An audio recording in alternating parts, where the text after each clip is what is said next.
नमस्कार, आदाब, बहुत बहुत स्वागत है आप सभी का। आप देख रहे हैं खास कार्यक्रम नजर और नजरिया। मैं हूं आपके साथ बुशरा खानम फहद। 20 तारीख को उत्तर प्रदेश की 9 सीटों पर उपचुनाव होने जा रहे हैं विधानसभा की, और उससे पहले योगी आदित्यनाथ पूरी तरीके से घिरते हुए नजर आ रहे हैं। भले ही वो महाराष्ट्र और झारखंड में जाकर कटेंगे बटेंगे का नारा बुलंद कर रहे हों, लेकिन वो खुद अपने ही प्रदेश में घिरते हुए चारों तरफ से नजर आ रहे हैं। आपको ये पता ही है कि प्रयागराज में छात्र पिछले 4 दिन से आज चौथा दिन है लगातार प्रदर्शन कर रहे हैं। वो पीसीएस आरओ की जो परीक्षा है 2 अलग-अलग दिन कराए जाने और नॉर्मलाइजेशन की जो प्रक्रिया है उसको अपनाए जाने के खिलाफ लगातार प्रदर्शन कर रहे हैं। हजारों की तादाद में छात्र प्रयागराज में लोक सेवा आयोग के दफ्तर के बाहर प्रदर्शन कर रहे हैं। प्रदर्शनकारी छात्रों के साथ जिस तरह का रवैया उत्तर प्रदेश की पुलिस अपना रही है वो जाहिर सी बात है कि सवालों के घेरे में है। उनके ऊपर लाठी चार्ज किया जा रहा है, लगातार उनको अल्टीमेटम दिया जा रहा है। अभी तक जितनी भी बातचीत उनके साथ की गई है वो बेनतीजा साबित हुई है। ये कहा जा रहा है कि आप 5 छात्रों का ग्रुप बनाकर बात करें, लेकिन छात्रों ने सीधे तौर पर यह कह दिया है कि हम इस तरह की कोई बातचीत नहीं करेंगे, बल्कि छात्रों का साफ तौर पर यह कहना है कि इस परीक्षा को एक ही दिन कराया जाए, यानी कि पीसीएस आरओ की जो परीक्षाएं हैं उनको एक ही दिन कराया जाए, और नॉर्मलाइजेशन की जो प्रक्रिया है उसको पूरी तरीके से निरस्त किया जाए। इससे कम पर वो मानने के लिए तैयार नहीं है। लाखों छात्र हैं जो इस परीक्षा का हिस्सा बनने जा रहे हैं, और ये परीक्षा दिसंबर के शुरू और दिसंबर के आखिर में 2 अलग-अलग तारीखें दी गई हैं, उनमें कराई जा रही है, जिसको लेकर लगातार छात्र सड़कों पर हैं। आपको ये पता ही है कि जब भी कोई भी वर्ग देश का आंदोलन करता है, चाहे वो किसान हो या फिर छात्र हो या फिर महिलाएं हो या फिर शिक्षक हो, उनके साथ इस सरकार का रवैया किस तरह का रहा है वो आपके सामने है। वो हर उठती आवाज को दबा देना चाहते हैं, हर उठते स्वर को वो दबा देना चाहते हैं। योगी आदित्यनाथ बड़ी बड़ी बातें दूसरे राज्यों में जाकर कर रहे हैं, लेकिन अपना राज्य उनसे संभल नहीं रहा है। केशव प्रसाद मौर्य ने एक ट्वीट किया और एक ट्वीट करके कहा कि लोकसभा आयोग के जो अधिकारी हैं वो छात्रों से बात करें, उनकी बात को सुने, तो उनको तो शायद थोड़ी बहुत फिक्र हो रही है, और या फिर वो फेस सेविंग के लिए सब कुछ कर रहे हैं। लेकिन योगी आदित्यनाथ की तरफ से कुछ भी नहीं कहा जा रहा है, जो कि एक बड़ा सवाल है। और सवाल ये है कि इन लाखों छात्रों के भविष्य को का जो भविष्य है वो जो अधर में लटक रहा है उसके लिए जिम्मेदार कौन है। और मैं आपको बता दूं, अब इसको लेकर अखिलेश यादव तो लगातार ट्वीट कर रहे हैं। उनकी अगर आप ट्विटर टाइमलाइन पर आप जाएंगे तो लगातार आपको सिर्फ प्रयागराज के छात्रों को लेकर किए गए ट्वीट आपको नजर आएंगे, और सीधे तौर पर वो ये चुनौती देते हुए नजर आ रहे हैं। और आज उन्होंने एक और ट्वीट करके लिखा कि शायद वोटों की भाषा ही समझ में अगर आती है इस सरकार को, भारतीय जनता पार्टी को, योगी को या फिर नरेंद्र मोदी को, तो वोटों की भाषा में उन्होंने समझाते हुए कहा कि पीसीएस आरओ और लोअर सबऑर्डिनेट के अगर तमाम छात्र जो हैं उनके परिवारों की संख्या भी अगर आप जोड़ लें तो वो करोड़ों में होती है। उन्होंने ये भी कहा कि इसको अगर आप 400 से डिवाइड करें तो 400 सीटों से अगर डिवाइड कर दें तो ये 25,000 एक सीट पर ये जो अभ्यर्थी हैं उनके परिवार वाले हैं वो आ जाते हैं। तो कम से कम अगर किसी और के लिए नहीं तो इस वजह से ही इन छात्रों से आप बात कर लें। और ये भी अखिलेश यादव ने सीधे तौर पर कहा कि आज जो लाठियां आप इन छात्रों पर भांज रहे हैं, इन छात्रों पर कर रहे हैं, कल ये आपके ऊपर वापस आ सकती हैं। और अभी कुछ देर पहले राहुल गांधी, प्रियंका गांधी ने भी ट्वीट इसको लेकर किया है। राहुल गांधी का ट्वीट मैं आपको पढ़ के सुनाना चाहूंगी। राहुल गांधी ने लिखा है कि प्रयागराज में प्रतियोगी छात्रों के साथ यूपी सरकार और उत्तर प्रदेश लोक सेवा आयोग का रवैया बेहद असंवेदनशील और दुर्भाग्यपूर्ण है। नॉर्मलाइजेशन के नाम पर गैर पारदर्शी व्यवस्था अस्वीकार्य है, और एक पाली में परीक्षा की छात्रों की मांग बिल्कुल न्यायपूर्ण है। शिक्षा व्यवस्था को ध्वस्त करने में जुटी भाजपा सरकार की अक्षमता की कीमत आखिर छात्र क्यों चुकाएं? पढ़ाई करने वाले छात्रों को सड़क पर लड़ाई करने को मजबूर कर दिया गया है, और अब उनका पुलिस के जरिए उत्पीड़न भी किया जा रहा है। अपने और अपने परिवार के सपनों को पूरा करने के लिए घर से दूर रहकर साधना कर रहे युवाओं के साथ ये अन्याय हम स्वीकार नहीं करेंगे। हम प्रतियोगी छात्रों की मांग की पूरी तरह से उसका समर्थन करते हैं। उनके लोकतांत्रिक अधिकारों को तानाशाही से नहीं दबाया जा सकता है। ये कहना है राहुल गांधी का, जो ट्वीट आप फिलहाल देख रहे हैं। और वहीं प्रियंका गांधी ने भी ट्वीट किया है और प्रियंका गांधी ने लिखा है कि पारदर्शी और भ्रष्टाचार मुक्त परीक्षा युवाओं का अधिकार है, लेकिन यूपी के भाजपा राज में छात्रों की बात सुनने की जगह उन पर लाठियां बरसाई जा रही हैं।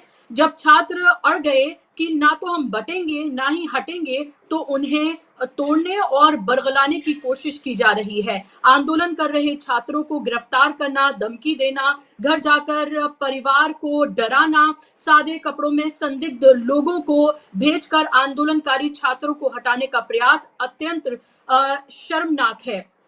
यूपी की भाजपा सरकार को ये स्पष्ट करना चाहिए कि क्या प्रदेश प्रशासन एक अदद परीक्षा भी करा पाने की हालत में नहीं है। उत्तर प्रदेश में जब से युवा विरोधी भाजपा सरकार आई है, लगभग सारी परीक्षाएं भ्रष्टाचार का शिकार हुई हैं। छात्रों द्वारा यूपीपीएससी और आरओ की परीक्षा एक दिन में कराने और सभी परीक्षाओं में पारदर्शिता की मांगे जायज है। युवाओं की आवाज कुचलने की जगह भाजपा सरकार को चाहिए कि अपने भ्रष्ट प्रशासन को दुरुस्त और पारदर्शिता सुनिश्चित करे। तो ये कहना है कि ना तो कटेंगे और ना ही वहां से हटेंगे, बल्कि डटे रहेंगे छात्र, क्योंकि योगी आदित्यनाथ लगातार कटेंगे बटेंगे की सियासत कर रहे हैं।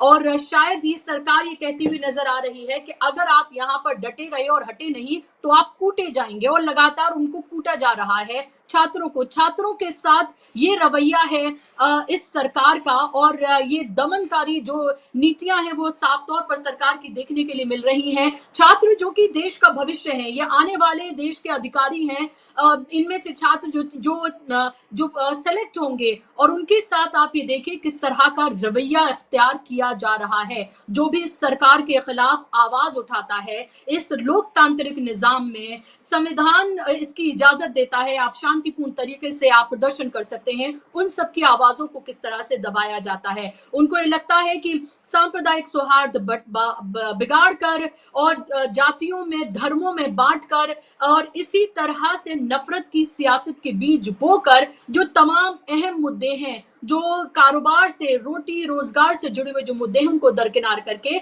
लोगों के वोटों के साथ ठगी की जाए। लेकिन आने वाले चुनाव में प्रयागराज में जिस तरह से हजारों की तादाद में छात्र प्रदर्शन कर रहे हैं, उससे भारतीय जनता पार्टी के माथे पर पसीना है। जिस तरह से विपक्ष लगातार ललकार रहा है, चुनौती दे रहा है, अखिलेश यादव से लेकर तमाम लोगों को, खासतौर पर अखिलेश यादव तो लगातार इस मामले को उठा रहे हैं। आज भी वो फूलपुर में मौजूद थे, वो वहां के प्रत्याशी को लेकर वहां पर रैली कर रहे थे, और वहां पर भी उन्होंने प्रयागराज के इन छात्रों का मामला उठाया और उन्होंने ये कहा कि मैं वहां जाकर उनको समर्थन वहां पर उनके साथ देना चाहता था, उनसे मिलना चाहता था, लेकिन इसलिए नहीं जा रहा ताकि ये ना कह दिया जाए कि ये प्रदर्शन राजनीति से प्रेरित है, इसलिए वो वहां पर नहीं गए। तो आप ये देखिए कि किस तरह का ख्याल रखा जा रहा है। लेकिन वहीं दूसरी तरफ योगी आदित्यनाथ और उनकी जो सरकार है, वो छात्रों के साथ किस तरह का बर्बरतापूर्ण रवैया उसने इख्तियार किया हुआ है, ये आप साफ तौर पर देख सकते हैं। सियासी बिसात जो है पूरी तरीके से उन 9 सीटों पर बिछी हुई है, और उस पर बीजेपी पूरी तरीके से पस्त फिलहाल नजर आ रही है, पूरी ताकत उसने झोंकी हुई है। और अब उस पर इन छात्रों का ये प्रदर्शन क्या उनकी आने वाले जो चुनाव हैं, जो 9 सीटों पर होने जा रहे हैं, उसमें क्या मुश्किलें और बढ़ा सकते हैं। आज इसी पर हम चर्चा करेंगे, इसी पर हम बात करेंगे। इस पर बात करने के लिए मेरे साथ 2 खास मेहमान जुड़ गए हैं। स्क्रीन पर आप मेहमानों को ले आइए। मेरे साथ इस पर बात करने के लिए डॉक्टर लक्ष्मण यादव हैं, जाना माना चेहरा है, पॉलिटिकल एनालिस्ट हैं, और खुद वो छात्रों को पढ़ाते रहे, तो इस बात को बहुत अच्छे से समझा भी आपको पाएंगे। मेहमानों को स्क्रीन पर आप पहले ले आइए, मैं टीम से कहूंगी। और मेरे साथ डॉक्टर सुनीलम है, पॉलिटिकल एनालिस्ट हैं और जाना माना चेहरा है, लगातार इन तमाम मुद्दों पर वो भी अपनी बात को मुखरता से रखते रहे। दोनों मेहमानों का बहुत बहुत स्वागत और इस्तकबाल। डॉक्टर लक्ष्मण यादव जी, शुरुआत मेरी आपसे, ये जो प्रयागराज में हो रहा है, क्या आपको लग रहा है सरकार इनकी बात को सुनेगी, लोक सेवा अधिकारी इनकी बात को सुनेंगे? जिस तरह का बर्बरतापूर्ण रवैया उनके साथ अपनाया जा रहा है, आप ये सोचिए, ये परीक्षाएं 6 महीने पहले होनी थी, कैसे पर्चे लीक होते हैं, आप परीक्षाएं टाइम पर नहीं करा पाते, जब आप परीक्षाएं करा रहे हैं तो उसमें आप किस तरह से उन छात्रों के भविष्य के साथ एक तरह से खिलवाड़ आप कर रहे हैं। जब वो अपनी मांगों को रखते हैं तो उनको क्या मिलता है? उनको मिलती है लाठियां, उनको सादी वर्दी में लोग आकर उनके साथ प्रताड़ना करते हैं। यहाँ तक भी इल्जाम लगाया गया है कि महिलाओं के साथ भी बहुत ही अभद्र एक तरह से बर्ताव जो है वो किया गया है। आपकी पहली प्रतिक्रिया? और इतने ज़रूरी सवाल पर बातचीत करने के लिए, क्योंकि इस आंदोलन का क्या होगा, सरकार झुकेगी या नहीं, ये मुझे यकीन नहीं है। लेकिन मुझे इस बात का यकीन है कि जो ये आंदोलन है, ये बहुत शानदार तरीके से, संगठित तरीके से, बिना कटे और बिना बटे डट करके नौजवानों ने लड़ा है। और वो एक बहुत जरूरी मांग कर रहे हैं। उत्तर प्रदेश की राजनीति को जो लोग नजदीक से देखते हैं, उत्तर प्रदेश और अभी सरकार जब को आप बात कर रहे हैं डॉक्टर लक्ष्मण यादव, तो एक अपडेट में यहाँ पर मैं दे रही हूँ कि जो परीक्षा है उसको स्थगित जो है वो कर दिया गया है। इस वक्त की ये बड़ी और अहम खबर है। अब एक शिफ्ट और एक दिन में ही ये परीक्षा कराई जाएगी। तो हम ये कह सकते हैं कि छात्रों की बड़ी जीत इसको अब माना जाए। और आखिरकार चुनाव सामने हैं, 9 सीटों पर विधानसभा के चुनाव है। लोकसभा में जो फजीहत हुई, वो चाहते हैं कि विधानसभा में कम से कम योगी आदित्यनाथ की कुर्सी बची रहे और उसके लिए फेस सेविंग रहे। और ये छात्र अगर इसी तरह से प्रदर्शन करते रहे और इनके जो माता पिता हैं वो भी देख रहे हैं कि उनके भविष्य के साथ खिलवाड़ हो रहा है, तो आखिरकार ये पैर जो है वो पीछे खींचने पड़े हैं। और ये परीक्षा जो है अब स्थगित कर दी गई है और एक शिफ्ट में एक दिन ही ये परीक्षा जो है वो कराई जाएगी। तो इस वक्त ये बड़ी खबर। आपकी प्रतिक्रिया? नहीं, मैं इसके लिए उन सभी आंदोलनकारी छात्रों को बहुत बधाई देता हूं। और उनके संघर्ष की ये जीत है, उनके संगठित रहने, एकजुट रहने की ये जीत है। और चूंकि उनकी मांग बहुत तार्किक थी।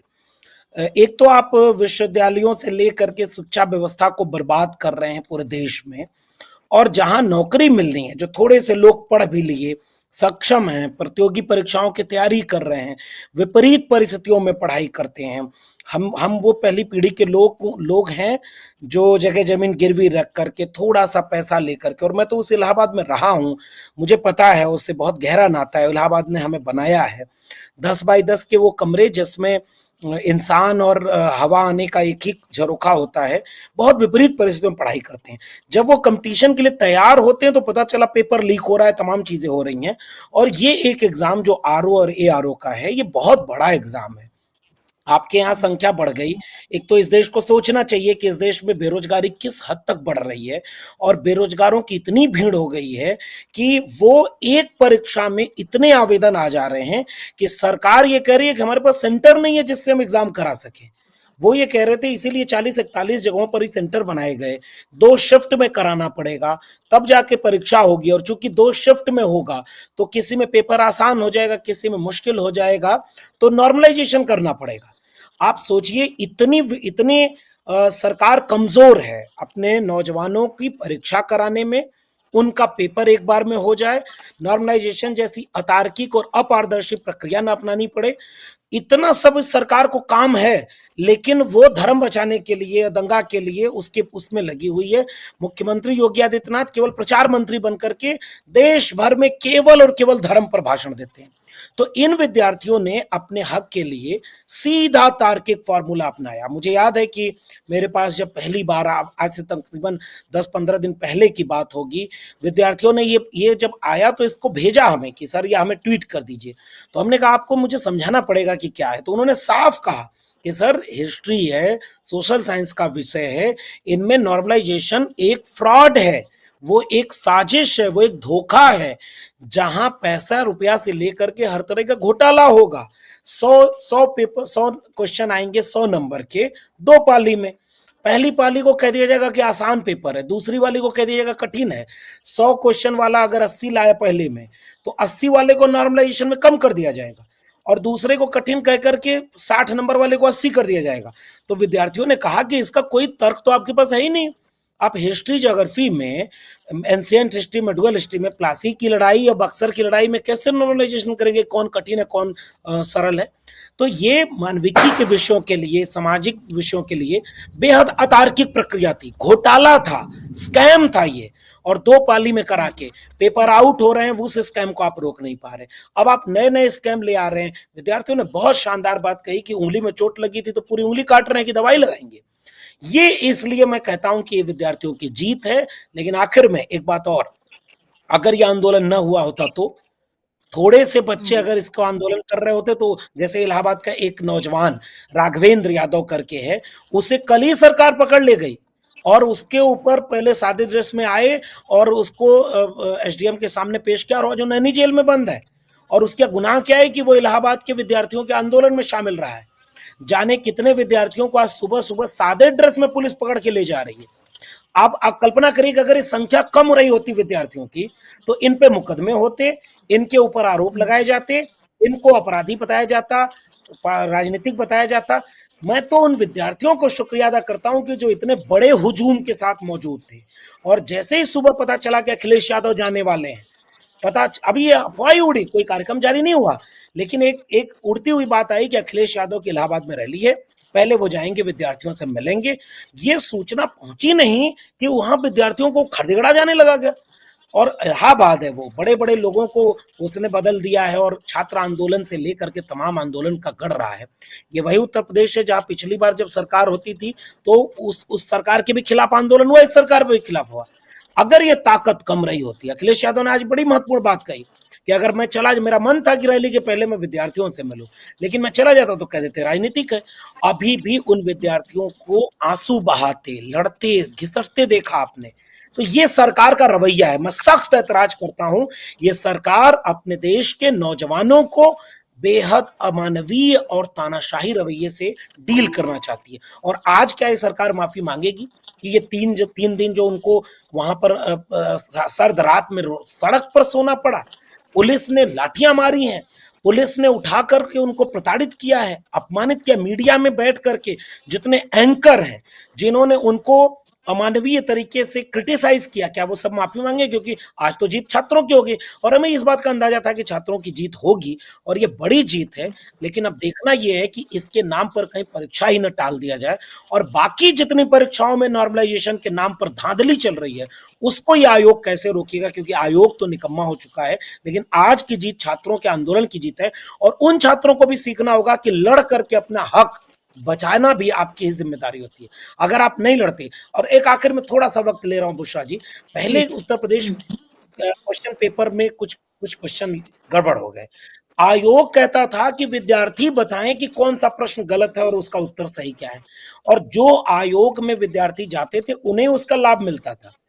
ये आयोग ऐसा उत्तर प्रदेश का चल रहा है, अगर थोड़े से विद्यार्थी होते तो थोड़े से विद्यार्थियों को लाभ मिलता।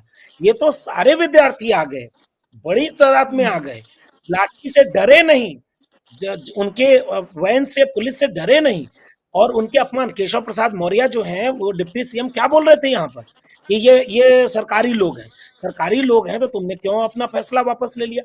इससे ये तय होता है कि सरकार अमानवीय है और विद्यार्थियों को अब क्या करेगी, सरकार की परीक्षाओं को टालेगी, परीक्षाओं को होने नहीं देगी, परीक्षाओं को डिले करेगी। आपके पास सेंटर नहीं है, आपके पास स्कूल नहीं है और आप धर्म बचाने के लिए लगे हुए हैं, तो कम से कम ये नौजवानों के बहाने उनके परिवार तक ये बात जाएगी। और मैं फिर से उन्हें बधाई देता हूं कि उनके आंदोलन की जीत हुई है। आंदोलन जरूरी होता है, बिल्कुल। सड़कें खामोश हो जाएं तो फिर आपका हक नहीं मिलता। जी शुक्रिया।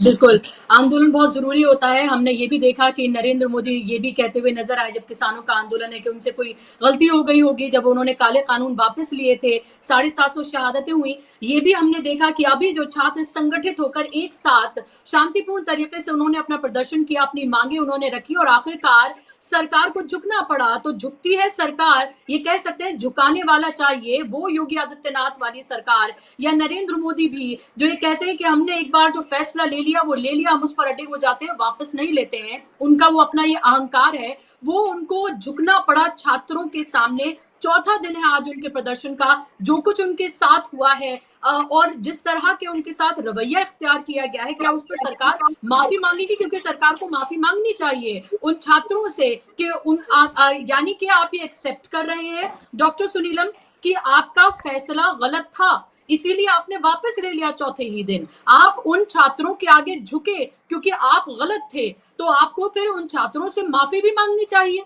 क्यों आप उनके भविष्य के साथ खिलवाड़ कर रहे हैं। आप इस तरह की योजना लेकर क्यों आ रहे हैं? जिसके आगे जिसको आपको पलटना पड़ता है और अब स्थगित कर दी गई है। अब पता नहीं कब आएंगी वो डेट्स और कब होंगी वो परीक्षा और फिर किस तरह से तमाम फिर पूरा प्रोसेस होगा, ये भी एक बड़ा सवाल है। जी बुशरा जी, असल में अगर चुनाव 13 तारीख से 20 तारीख को शिफ्ट नहीं हुआ होता, वो शिफ्टिंग भी घबराहट में की थी, और अगर वो शिफ्टिंग नहीं हुई होती और चुनाव अगर हो चुका होता चुनाव, तो मुझे लगता है कि सरकार ये फैसला नहीं करती। पहले से डरी हुई है। उत्तर प्रदेश के अंदर जो है, एक तरीके से जो वहां पर ताकत पहले भी अखिलेश यादव ने, समाजवादी पार्टी ने जो दिखाई या इंडिया गठबंधन ने जो दिखाई, उससे जो योगी हैं घबराए हुए हैं। उसके बाद में आपने देखा सुप्रीम कोर्ट ने जो बुलडोजर को लेकर के फैसला कर दिया, सब तरफ से वो घिरे हुए हैं। अंदर से भी असंतोष है पार्टी के भीतर, उनके सरकार के भीतर भी असंतोष है। ऐसी स्थिति के अंदर उनको ये बात मालूम है कि चुनाव हम हारने जा रहे हैं, और चुनाव में मुख्य तौर पर फिर ये मान लिया जाएगा कि हमारा लाठीचार्ज था, हमारी प्रशासनिक चूक हुई, भूल हुई, गलती हुई, उसी का परिणाम पार्टी को भुगतना पड़ा। तो पार्टी के भीतर भी जो एक षड्यंत्र चल रहा है योगी के खिलाफ में उन्हें बदलने का, उसको भी बहुत बड़ी ताकत मिलती। मुझे लगता है कि ये बहुत स्ट्रेटेजिक है। मतलब एक उन्होंने अपनी रणनीति के तहत इसे वापस लिया है, लेकिन सवाल बड़ा है। देखिए, जो इलाहाबाद है वो छात्र राजनीति का केंद्र रहा है, आजादी के पहले भी और आजादी के बाद भी। समाजवादियों का केंद्र रहा। डॉक्टर लोहिया जो है पूरे देश के अंदर जब एक अपने शिखर पर थे राजनीति के अंदर, तो वहां पे सबसे ज्यादा पॉपुलर जो है इलाहाबाद के छात्र छात्राओं के बीच में होते थे। जनेश्वर जी वहां पर रहे, ब्रजभूषण जी वहां पर रहे, अनुग्रह नारायण सिंह जो अभी भी वहां पर छात्र जो है राजनीति करते हैं वो वहां पर रहे। तमाम सारे लोग जो है, तो छात्र राजनीति ने ही वहां की इलाहाबाद और पूरे उत्तर प्रदेश की राजनीति को प्रभावित करने का काम किया। और ये भी बात अब तो क्योंकि एक तरीके का जीत हासिल हो गई है, तो सभी लोगों को ये मालूम है कि इसमें छात्र युवजन सभा जो है, समाजवादी पार्टी के साथ में जुड़ा हुआ जो छात्र विंग है, मुख्य तौर पर उसकी एक अपनी भूमिका थी। था तो छात्रों का आंदोलन, लेकिन जो लीडरशिप थी, वो लीडरशिप जो उस कैंपस के अंदर युवा समाजवादी जो सक्रिय हैं, उन लोगों की बहुत महत्वपूर्ण भूमिका थी। और जो है ये सरकार को समझ में आ गया कि ये पीछे हटने वाले नहीं हैं। जब 4 दिन हो गए तो वो 40 दिन भी होने वाले थे, ये बात तो उनको अच्छे तरीके से सरकार को समझ में आ गई। सरकार ने इस तरीके का फैसला इसीलिए किया। लेकिन बात ये है कि आप जब कहते हैं कि वन नेशन वन इलेक्शन, और आप आते हैं और इलेक्शन जो है एक एक राज्य के अंदर, दो दो राज्य के अंदर अलग अलग कराते हैं, फिर आप जो है परीक्षाएं कहते हैं कि हम पूरे देश में एक जैसी कराएंगे, फिर आप एक दिन के अंदर एक जगह पर भी आप परीक्षाएं एक साथ नहीं करा पाते हैं, तो ये कितना खोखला पॉलिसी पैरालिसिस है इस सरकार के अंदर, ये भी हम लोगों को कहना पड़ेगा। और ये बात भी लोगों के सामने निकल करके आती है कि मतलब केवल बयानबाजी करने के लिए, बड़े बड़े घोषणाएं करने के लिए आप कुछ भी बोल देते हैं, लेकिन उसके पीछे कोई तैयारी नहीं रहती है। तो यहाँ के, और जो इन्होंने स्थिति बनाई थी, वो स्थिति तो ऐसा, एक फेज तो ऐसा था जिसमें लगा था कि यहाँ पर बहुत बड़ा हादसा होने जा रहा है। सब तरफ से इन्होंने पूरे चौराहे को सब तरफ से आसपास में बैरिकेडिंग कर दिया था। एक भी बाहर के आदमी को, मतलब जो लोग परिवार वाले भी लोग थे, समर्थक भी थे, किसी को भी वहां पर एंट्री नहीं दी जा रही थी। और इसलिए आज सबसे पहला काम ये हुआ, जो ही ये खबर वहां पर पहुंची कि अखिलेश यादव आने वाले, तो सब बैरिकेड जो है सब छात्रों ने तोड़ ताड़ दिए, वो खुला हो गया एकदम। फिर ये समझ में आ गया सरकार को कि अगर वहां पर अखिलेश यादव पहुंचे तो जो उत्साह रहेगा छात्र छात्राओं का, युवा शक्ति के सामने फिर कोई सरकार टिक नहीं पाती। इसलिए वो भी एक उनकी बड़ी घबराहट थी। तो मुझे ये भी लगता है कि जो काम अगर बिना उपस्थिति के आपके बयान से हो जाए और आपकी संभावित उपस्थिति से हो जाए, वो भी आपकी जी। एक ताकत को दर्शाता है। लेकिन ये मामला पॉलिटिकल नहीं है। मैं ये भी आपसे कहना चाहता हूं, ये मामला पूरा का पूरा इस समय आज से नहीं है, ये कई सालों से चल रहा है। और बारूद के मुहाने पर उत्तर प्रदेश, विशेष तौर पर जो है ईस्टर्न यूपी है, वो खड़ा हुआ है, क्योंकि बेरोजगारी इतनी बड़े पैमाने पर है कि ये सब जो आंदोलन है, ये सब उसी के कारण से मूल तौर पे हो रहे हैं। क्योंकि लोग कितने जो तैयारी कर रहे हैं, साल 2 साल 4 साल लगातार तैयारी करते हैं, उसके बीच में परीक्षाएं होती हैं, उसमें पेपर लीक हो जाता है, कोई नौकरी मिलती जी। नहीं है, घर का भी दबाव रहता है। और ये वाली बात जो दर्शकों को जरूर समझनी चाहिए कि जो छात्र हैं वो राजनीति करने नहीं आए हैं, वो वहां नेतागिरी करने नहीं आए हैं, वो अपना कैरियर बनाने आए हैं, वो अपने लिए कोई नौकरी की तलाश में आए हैं। लेकिन ऐसी परिस्थिति सरकार ने बना दी है कि मजबूरी में उनको सड़कों पर उतरना पड़ता है। तो सरकार चाहे जो भी कुछ कहे कि भाई इसके पीछे पॉलिटिक्स है, लेकिन वास्तविकता ये है कि इसके अंदर भी जो सरकार जो रोजगार के सवाल को लेकर के पूरी तरीके से उपेक्षा कर रही है, वो इसके पीछे मूल कारण है, इस आंदोलन के पीछे। और मुझे ऐसा लगता है कि भले ही ठीक है, आज उन्होंने कह दिया कि भाई एक साथ परीक्षा होगी, ये मामला टल गया, लेकिन फिर आपको किसी ना किसी रूप के अंदर कहीं ना कहीं पर आपको दिखलाई ये पड़ने वाला है। कभी रेलवे की परीक्षा को लेकर दिखलाई पड़ता है, कभी किसी छात्रों के ऊपर कोई पुलिस दमन हो जाता है, उसको लेकर दिखलाई आपको पड़ता है। मतलब ये है कि ये एक संगठित छात्रों की शक्ति है। और ये तो इन्होंने असल में सरकार ने इससे डर करके चुनाव कराने बंद कर दिए। मतलब असल में ये था कि पूरे उत्तर प्रदेश में और देश में कैंपस से ही नेता पैदा होते थे। मतलब ये है कि जो जी। छात्र नेता रहते थे, वही जाकर के आगे पार्टियों का नेतृत्व करने का काम करते थे। लेकिन इन्होंने एक तरीके से उसी पूरे जो लिंक थी उसको काटने का काम किया है। तो अब जो है मतलब अपने लोग कोई औलादों को लेकर के आ जाता है, कोई अपने रिश्तेदारों को लेकर के आ जाता है, कोई इसमें दबंग लोग इसके अंदर शामिल हो जाते हैं। मतलब जो एक प्योर स्टूडेंट पॉलिटिक्स होती रही, मतलब हम लोग जो है जी। इलाहाबाद और जो है बनारस लगातार जाते रहे, तो कुछ चौराहे ऐसे जहां पर कि छात्र नेता जो 10 साल पहले थे, 20 साल पहले थे, वो भी आपको दिखलाई पड़ेंगे। वो आजीवन के छात्र नेता वहां पर हैं, और वो कोई प्रोफेशनल काम नहीं करते हैं। वो लोग जो है उनका एक कमिटमेंट है छात्र आंदोलन के लिए, और जो भी नए छात्र छात्राएं आते हैं उनको गाइड करने का काम वहां पर होता है। तो मुझे लगता है ये है कि सरकार जो है कोई मुक्त नहीं हो गई है।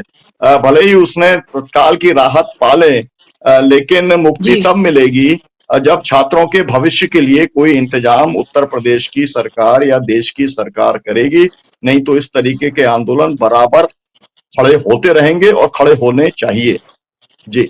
बिल्कुल, आंदोलन होने चाहिए और लोकतंत्र में जब सरकारें इस तरह से अपना मनमानी रवैया जो है वो इख्तियार करती है, तो आंदोलन ही एक ज़रिया होता है लोगों के पास अपने लिए इंसाफ लेने का और सरकारों को झुकाने का, जो उनका अधिकार भी है। लेकिन डॉक्टर लक्ष्मण यादव, योगी आदित्यनाथ तो तमाम जगहों पर घूम-घूम कर कह रहे हैं कि बँटोगे तो कटोगे, और उनको ये लग रहा है कि उनका ये नारा शायद अब तक का बीजेपी का सबसे बड़ा नारा बन चुका है। और दूसरा, फिर नरेंद्र मोदी कहते हैं कि एक रहोगे तो सेफ रहोगे।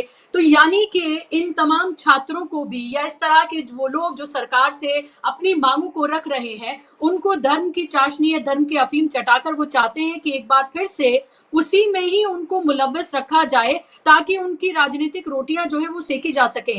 लेकिन क्या इस तरह के आंदोलन और इन तरह के छात्र जो आए हैं, उन्होंने ये बता दिया है कि हमें वो जो आप सियासत करें उससे कोई लेना देना नहीं है, हम तो बट नहीं रहे हैं और आपसे पूछ रहे हैं कि आप हमारे भविष्य के साथ खिलवाड़ क्यों कर रहे हैं। तो क्या आपको लग रहा है ये साफ तौर पर भले ही नारा दिया गया हो, लेकिन जमीन पर ये काम करता हुआ नजर नहीं आ रहा है, इसीलिए इसे बदला भी जा रहा है और इसीलिए सरकार को ये पता है कि उनको झुकना भी पड़ेगा और इसीलिए वो झुके भी हैं। नाथ की खुद की कुर्सी खतरे में है, इसलिए वो धर्म खतरे में है बताते हैं, वो हिंदू खतरे में है बताते हैं। पहली टिप्पणी मैं इस पे कर दूं कि बटेंगे तो कटेंगे का नारा कब आया? जब इस देश में जाति जनगणना के नाम पर सामाजिक न्याय का आंदोलन मजबूत होने लगा। जब इस देश में दलित, पिछड़े, आदिवासी और इन तमाम वंचित, शोषित तबकों के लोग हिस्सेदारी का सवाल बुलंद करने लगे, जब इस देश में ये पूछा जाने लगा गया कि विश्वविद्यालयों में एससी, एसटी, ओबीसी कहाँ हैं, कितने हैं, सुप्रीम कोर्ट में जज कितने हैं, ब्यूरोक्रेसी में ज्वाइंट सेक्रेटरी से लेकर के तमाम पदों पर कितने हैं, और ये एक जगह से नहीं आया। 2024 में जब इन्होंने ये कहना शुरू किया था कि 400 पार इसलिए चाहिए क्योंकि संविधान बदलना है, उस समय गोडसे, गोलवलकर, हेडगवार का जो विचार है, जो आइडिया ऑफ इंडिया का विचार नहीं है, उस विचार की आरएसएस और बीजेपी इस देश के जमहूरियत और मुल्क के आईन पर खतरा बन गई थी। तो इंडिया गठबंधन और समाजवादी खेमे के लोग, अम्बेडकरवादी खेमे के लोग, इंडिया गठबंधन के लोगों ने संविधान बचाने के लिए ये बात बुलंद की। राहुल गांधी से लेकर के अखिलेश यादव तक ये वो नेता हैं जिन्होंने जाति जनगणना का सवाल हर मुद्दे पर हर जगह खड़े होकर के पूछा। समाजवादियों का आंदोलन चला करता था इस देश में। ये जब हिस्सेदारी मांगने का सवाल आया, तब ये नारा आया, बटेंगे तो कटेंगे। इसका मतलब ये सोशल जस्टिस के विरोध में ये नारा लाया गया है, और केवल हिंदू पहचान के नाम पर भाजपा अपना वोट सिक्योर करना चाहती है। उनकी धर्म खतरे में नहीं है, ये अब इस देश का नौजवान समझता है। इस देश का गरीब, कमजोर, पढ़ा लिखा व्यक्ति जो नहीं पढ़ा है वो भी समझता है कि धर्म खतरे में नहीं है, कुर्सी खतरे में है। धर्म खतरे में नहीं है, सत्ता खतरे में है। साफ लड़ाई है, और हम लोग आज नहीं, हजार कितने सालों से ये पूरे देश में लोगों को घूम घूम करके ये बात समझाते रहे, और ये बहुत पहले से।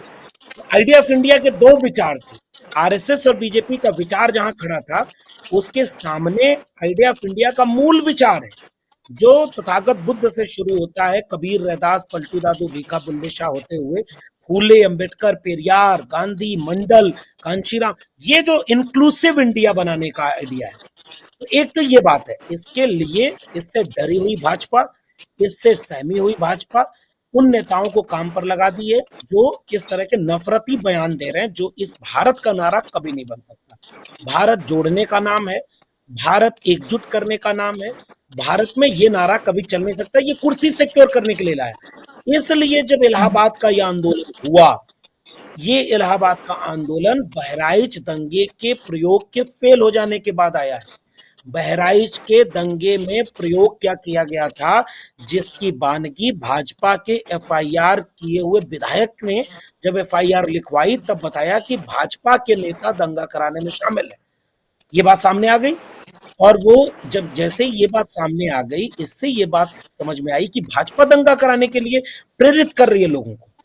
इलाहाबाद के नौजवानों ने कहा कि हमें इससे कोई मतलब नहीं, एक परीक्षा ढंग से आप नहीं करा पा रहे हैं, वन नेशन वन इलेक्शन, और वन नेशन वन एग्जाम कहाँ हुआ, वन नेशन वन एजुकेशन कहाँ हुई। इसलिए ये आंदोलन इस योगी आदित्यनाथ की सांप्रदायिक राजनीति का करारा जवाब है। ये आंदोलन नौजवानों की एकजुटता का, संगठित प्रतिरोध का, समाजवादी संविधानवादी खेमे का, पढ़ने वाले इंडिया का, जो हाथ में कलम और किताब चाहता है, उसका संगठित जवाब है ये। और आज की तारीख में भारतीय जनता पार्टी पहले माफी मांगे कि एक एग्जाम नहीं करा पा रही थी और साजिश कर रही थी कि विद्यार्थियों का भविष्य बर्बाद हो। एक कोचिंग संस्थान को सील कर दिया है इलाहाबाद में। कोचिंग पढ़ने जा रहे हैं जो बच्चे, उसकी अगर कोचिंग वाले ने कह दिया कि विद्यार्थियों ने कहा कि भाई हमारा एग्जाम ही नहीं होगा तो हम कोचिंग पढ़ के क्या करेंगे, लाइब्रेरी जाके क्या करेंगे। ये वो बीजेपी की सरकार है, जामिया की लाइब्रेरी में घुस करके आंसू गैस के गोले और लाठी मारी है ये बीजेपी की सरकार। जेएनयू में घुस करके हिंसा की है, दिल्ली विश्वविद्यालय में पूरा आरएसएस का केंद्र बना दिया है। ऐसे में इलाहाबाद का आंदोलन आपसे सवाल पूछ रहा है कि अगर 3 दिन लग गया एक जायज मांग को मानने में, तो इसके बाद का सवाल क्या होगा।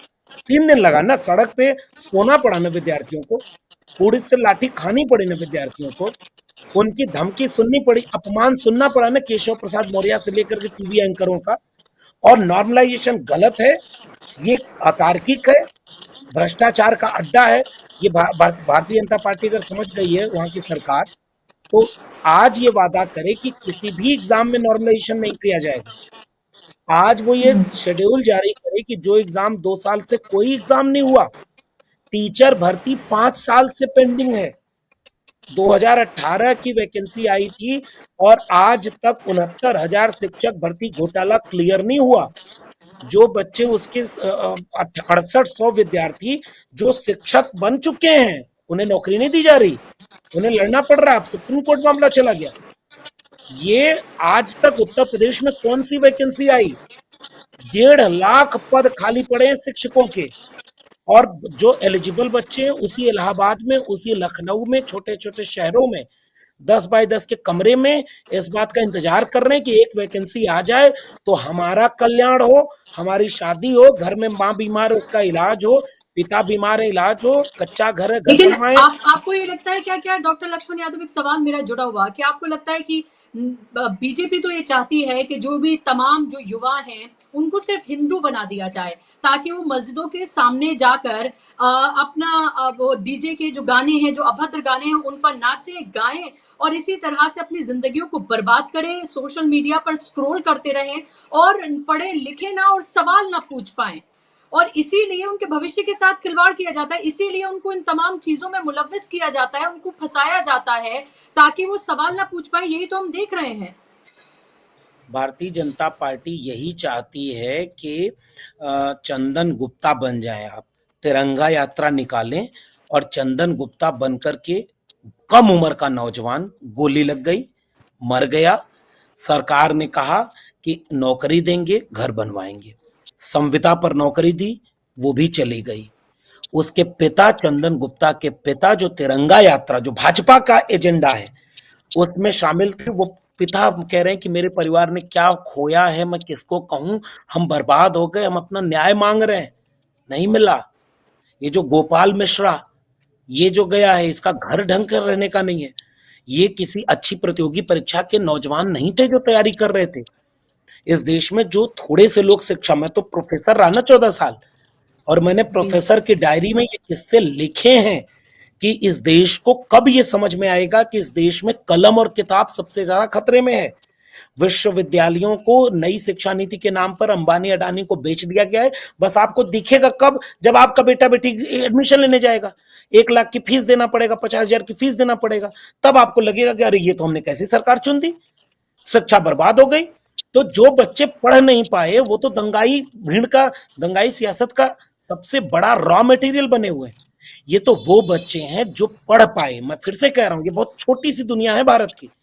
इस देश में नौजवान नशे में, गिरफ्त में 50% अगर जांच हो जाए तो 50% नशे की लत में जा चुका है, जिसे शिक्षा नहीं मिली, रोजगार नहीं मिला, और बाकायदे ड्रग्स पकड़े जा रहे हैं 4-4 हजार की संख्या में, कभी गुजरात के पोर्ट पर तो कभी किसी के पोर्ट पर, और पता नहीं चल रहा किसका ड्रग्स है।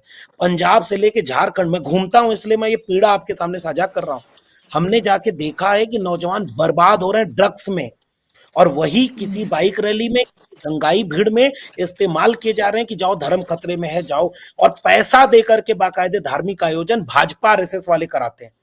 इसलिए उनकी बात तो अभी देश सोच भी नहीं रहा। आप थोड़े से नौजवान जो शिक्षित हो गए, जो किसी इलाहाबाद, किसी पटना, किसी दिल्ली पहुंच पाए, थोड़े से विद्यार्थी हैं ये जो पढ़ना चाहते हैं, जिन्होंने कोचिंग फीस दी है 1,50,000 रुपए, जो हर महीने 2,000, 2,500 रुपए, 5,000 रुपए कैसे अपने घर वालों से लेते हैं, कितनी विपरीत परिस्थितियों में रहते हैं, उनको आप एग्जाम नहीं करा पा रहे, उनको आप नौकरी नहीं दे पा रहे। और इसलिए चूंकि नौकरी देनी ना पड़े, मैं फिर से कह रहा हूं, उत्तर प्रदेश में 5 साल से कोई ढंग का टीचिंग वैकेंसी नहीं आई है। तो जब वैकेंसी नहीं आएगी, जब नौकरी होगी नहीं, तो रोज धर्म का विवाद चलाते रहो, रोज दंगे का माहौल बनाते रहो और दंगे में इन्हीं का इस्तेमाल करो। ये भारतीय जनता पार्टी की राजनीति बिल्कुल स्पष्ट हो चुकी है। और इलाहाबाद के विद्यार्थियों को मेरा सलाम है, क्रांतिकारी सलाम है। अभी सुनीलम जी जब बोल रहे थे तो ये वही इलाहाबाद है जहां कभी प्रधानमंत्रियों को रोका जाता था, सवाल पूछा जाता था। आज तो अगर प्रधानमंत्री से कोई सवाल पूछ दो तो दिल्ली पहुंच के कहेंगे शुक्रिया कह देना इलाहाबाद वालों की, मैं जान बच गई, मैं वापस चला आया। प्रधानमंत्री बात नहीं करते, मुख्यमंत्री की बात ही छोड़ दीजिए, मुख्यमंत्री ठोकने और मारने और काटने की रोज भाषा बोल रहे हैं। मुख्यमंत्री को पता है कि शिक्षा होती क्या है, आपको पता है कि एग्जाम होता क्या है, कैसे कराया जा रहा है। पूरे आयोग का कबाड़ा बना दिया। एक आयोग है उत्तर प्रदेश में, Bushra ji, UP triple PSC, triple SP, वो जो आयोग है वो छोटी परीक्षाओं की तैयारी कराता है और वो भ्रष्टाचार का अड्डा बन चुका है। किसी भी विद्यार्थी से आप जाके पूछिएगा, वो विद्यार्थी क्या करे, वो तो धर्म के दंगे में नहीं जा सकता क्योंकि उसको तो नौकरी चाहिए भाई, और नौकरी आप दे नहीं रहे। तो आप रोज धर्म खतरे में बता रहे हो। जय शाह, अमित शाह के बेटे को धर्म खतरे में नहीं बता रहे। आप ये जितने नेता बीजेपी के, सबके नेता विदेश में पढ़ाई करते हैं करोड़ों के पैकेज में, और इसलिए ये बीजेपी का साफ एजेंडा कि इस देश को केवल सांप्रदायिक नफरत की आग में रखो ताकि नौजवानों को रोजगार न देना पड़े। इलाहाबाद के नौजवानों ने एक रोशनी दिखाई है। आज उत्तर प्रदेश ही नहीं, देश के किसी लोक सेवा आयोग में रेगुलर वैकेंसी नहीं आ रही। रेगुलर उनका शेड्यूल चार्ट जो है उसमें वैकेंसी फुलफिल नहीं हो रही है। और पहले एक पद पर अगर 100 अभ्यर्थी थे, प्रतियोगी थे, आज की तारीख में वो एक पोस्ट के लिए 1000 हो चुके हैं। वैकेंसी घट रही है, एप्लीकेशन बढ़ रहे हैं, और आप एग्जाम नहीं करा पा रहे, आपको प्रोफाइलिंग कराना पड़ा। तो ये टोटली कोलैप्स सिस्टम होता जा रहा है। इसके लिए एक बड़े रिवोल्यूशन की जरूरत है और जो नौजवान ही कर सकते हैं, इसलिए मैं उनको क्रांतिकारी सलाम करता हूँ। जी बिल्कुल, और नौजवानों ने वो करके दिखाया है और घुटनों पर योगी सरकार को वो लेकर आए हैं। चुनाव के डर से ही सही, हार के डर से ही सही, लेकिन झुकना जरूर पड़ा है। और जैसे डॉक्टर सुनीलम ने कहा कि अगर ये हो चुके होते चुनाव तो शायद ये छात्रों का जो ये पूरा का पूरा आंदोलन है, संघर्ष है, ये और लंबा हो जाता। क्योंकि हमने देखा भी है ये सरकार सिर्फ एक ही भाषा समझती है और वो है चुनाव की भाषा, डॉक्टर सुनीलम, और इसीलिए वो घुटनों पर आ गए हैं। लेकिन अगर उनको लगातार अपने उसी सांप्रदायिक एजेंडे से, इन्हीं तमाम चीजों से अगर कामयाबी मिलती रहे तो उनको तो ये लगेगा ना कि उनका ये फॉर्मूला हिट है। लोकसभा में 240 पर सिमट गए तमाम तरह के हथकंडे अपनाने के बावजूद, हरियाणा में जीत जाते हैं। अब उनको फिर से लग रहा है कि झारखंड और महाराष्ट्र में कुछ ना कुछ बेहतर, अगर दो नहीं तो एक राज्य में हम शायद सरकार बना लेंगे। उनको इस तरह की आशा शायद लग रही है और जमीन पर शायद उनका नारा काम कर रहा है, इसीलिए वो बार बार इसको अलग अलग तरीके से पेश कर रहे हैं। अब कह रहे हैं जातियों में बांटने की अब बात कर रहे हैं। तो संक्षेप में मैं आपसे जानना चाहूंगी कि क्या ये जो प्रदर्शन हुआ है इसने कहीं ना कहीं ये बता दिया है कि ये जो सांप्रदायिक सियासत है इसकी अब शेल्फ लाइफ जो है वो खत्म हो रही है, सिकुड़ रही है, और यही डर जो है योगी और मोदी को सता रहा है। लेकिन फिर भी उनको इसके अलावा कुछ आता नहीं है, काम किया नहीं, तो चुनाव तो लड़ेंगे वो इसी एजेंडे पर।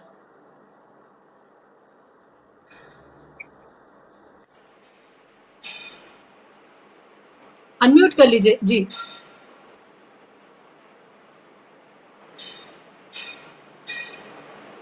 डॉक्टर श्रीलम की आवाज खोले, मैं टीम से बोलूंगी।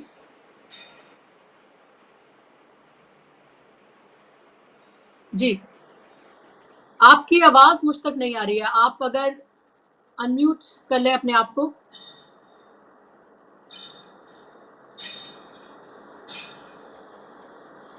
अगर टीम सुन पा रही है तो आप देखें कि डॉक्टर सुनीलम की आवाज जो है वो फिलहाल मुझ तक नहीं पहुंच रही है। यहाँ से तो खुला हुआ है। जी अब आ रही है आपकी बात। जी, मैं आपको पिछले जी ये बता रहा था कि जिस दिन लाठीचार्ज हुआ उस दिन संजय राउत की सभा थी। फहाद जो आपको मालूम है स्टूडेंट लीडर टिस के थे, उनके समर्थन में संजय राउत आए थे मुंबई में। वहां पर यही सवाल उठा था, वहां पर मैंने इस बात को ही रखा था कि आप अगर इस तरीके से लाठीचार्ज कर देते हो, इसका मतलब क्या है? इसका मतलब यह है कि आपने इतने चुनाव में गड़बड़ी का प्रबंध कर दिया है कि आपको चिंता नहीं है।